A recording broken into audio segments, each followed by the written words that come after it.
адамдар осы сөздерді қате оқиды. Ол қандай сөздер? Соның ішінде біреуі. Бұл сөздің қалай оқылатынын білмесеңіз, видеоны аяғына дейін көріңіз.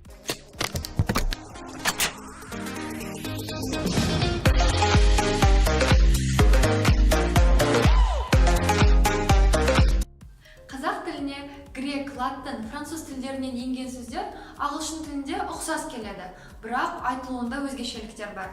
Соларды қазір қарап көрейік. Сіздер оқуға тырысыңыздар. Қазақ тілінде е немесе ет деп бітетін француз тілінен енген сөздер ағылшынша эй деп оқылады. Мысалы, кафе ағылшынша кафе, кафе.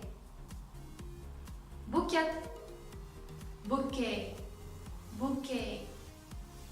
Балет, балет, балет. Буфет, буфей, буфей. Немесе американдық айтылу бойынша бафей, бафей. Келесі сөз климат.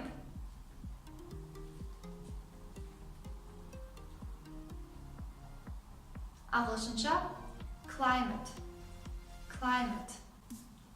Алкоголь, alcohol, alcohol. Өте үлкен, гигант. Орыс тілінде гигантский деп айтатын сөз. Оқып көріңіздер. Дұрыс оқылуы gigantic, gigantic. Механизм, механизм, механизм. Химия, chemistry, chemistry. Мінез-құлық, характер,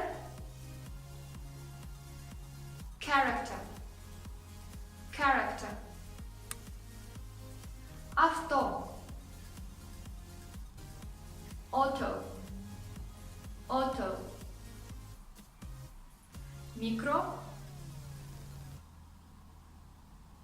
микро сөзі ағылшынша micro, micro. Минус, minus, minus. Хаос. Ағылшын тілінде оқып көріңіздер.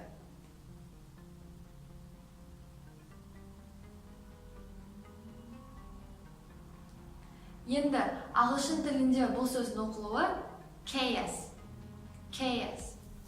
Бұл видеоны өздеріңізге сақтап алсаңыздар, 2-3 күн ішінде қайталап жүрсеңіздер, тез-ақ жаттап аласыздар. Бүгінге осы.